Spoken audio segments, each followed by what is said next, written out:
Welcome back, guys. Unfortunately, in video number 2 we got cut off, and now we're going to continue. So I'm still doing the fixed deposit adjustment. So remember here with the 140,000 multiplied by 8% multiplied by 3 over 12, and this would give us 2,800. So this was the interest for these 3 months.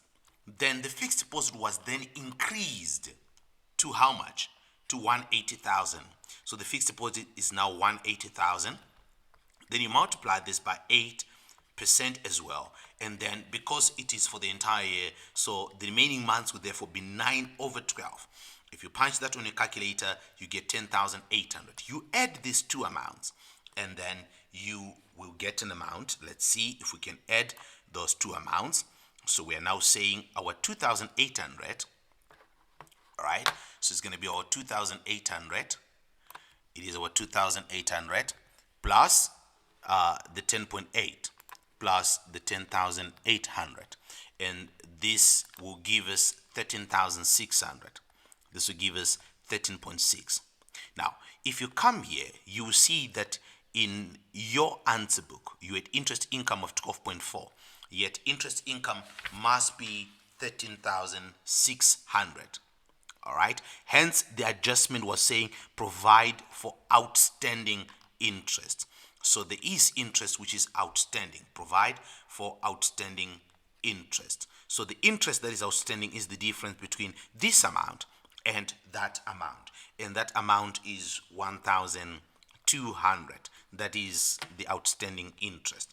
I know there was another way of doing this again whereby you would have used the 140,000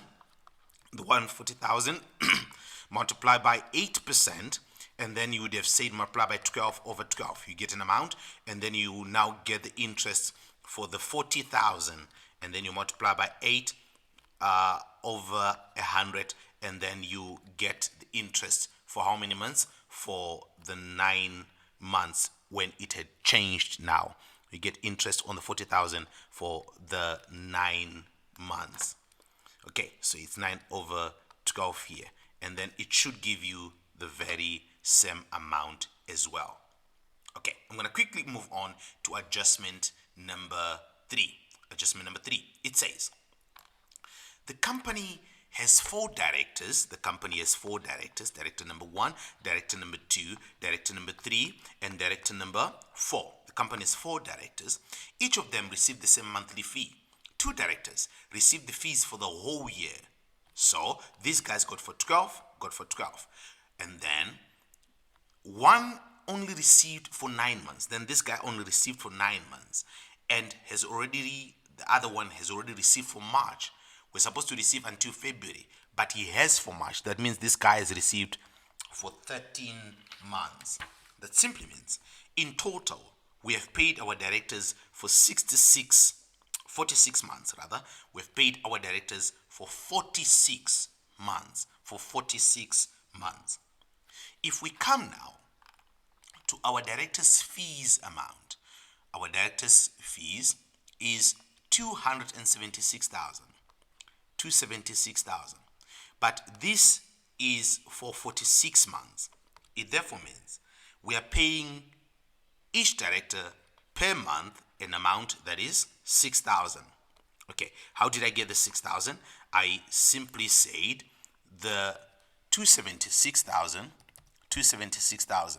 and then I divided it by 46 months that we have paid. That's how I get that 6,000 there. So if I've paid each director for 6 months, our problem is this guy. This guy has been paid for 9 months, yet he must get for 12 months. So we owe him for 3 months. That means we owe this guy 18,000. That is an accrued expense. It should go into the income statement, and we add it. So we're going to come to our income statement. Then we're going to say director's fees. We owe one of the directors 18,000. So I'm going to add my 18,000 over there. Then one of these directors has been paid for 1 month extra. Remember, we're paying 6,000 per month, and this guy has been paid for 1 month more. That means we've paid him 6,000 in advance. That becomes a prepaid expense, and our prepaid expense, we minus it. So it means I'm going to come here on the same director's fees. Remember, I'd said plus 18,000. I'm going to come now and say minus 6,000. That is my prepaid expense. Okay, I'm going to move on to the next one. I want to conclude this question now. Adjustment number 8 reads, number 8, it is saying 25% of the audit fees are still outstanding. It simply means the audit fees that we have here are not 100%. These are 75% because 25% is still outstanding. So it depends with what you want. If you want to get 100 over 75, multiply by that one, that will give you the full audit fees. That would be 32,800. The other way is you could have got the 25.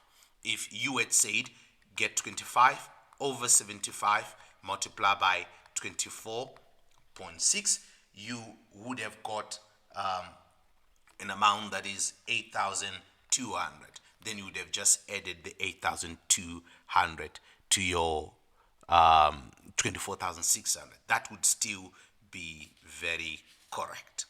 Okay, so there were several ways in which you could have done your audit fees. To get the 100 and put the 100 here, or to get the 25 because you're given the 75, multiply by 24.6, which is the 8.2. So you come to the 24.6 plus the 8.2.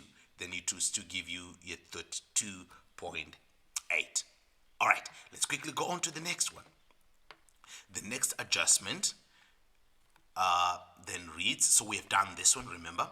Then the next one is number 6, which says 1,670 received from a debtor whose account was written off the previous year. The amount was recorded in the debtors control column in the CIJ. Correct the error. Why is this an error? Because the moment an account is written off as bad debts and that amount is recovered, it will not affect your debtors control anymore. Bad debts recovered does not affect your debtors control. So they want us to correct that error. All right, so we know the moment it is bad debts recovered, we must come here and then we're going to say under my bad debts recovered, I'm going to add the amount that we've received, which is my 1,670. So I'm coming here to say plus 1,670. And then I would also adjust this here where they were doing the net trade debtors here.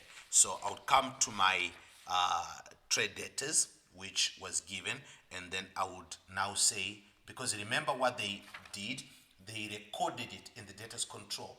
Recording an amount received from someone we are thinking is a debtor means we subtracted it. So we are going to come and add it back. That is 1,670. All right, so I'm just going to end this video now after this next adjustment. All right, I think I'm going to come so that I can do this loan adjustment. Let me do the provision, then I'm going to do this loan adjustment, then I'll end this video. The provision for bad debts must be adjusted to, remember, the 2 goes to the balance sheet. In the statement of comprehensive income, we need either an increase or a decrease. Okay, so what we see here is it is being adjusted to 9,360. In the previous year, our provision for bad debts, do we see provision for bad debts? Yes, it was 9,820. But in this year, it is 9,360. So you can see that here we have a decrease. Once it's a decrease, it's income. So I'll come to my other income, then I'll say provision for bad debts adjustment. And then I'll open my bracket where I have my 9,820 minus 9,360. And then my amount there becomes 460. This is income because we have a decrease. Last year it was 9,800. This year it's 9,300. It's a decrease, so it comes to my other income. All right, I'm going to end this video, then I'm going to come and we do that loan adjustment.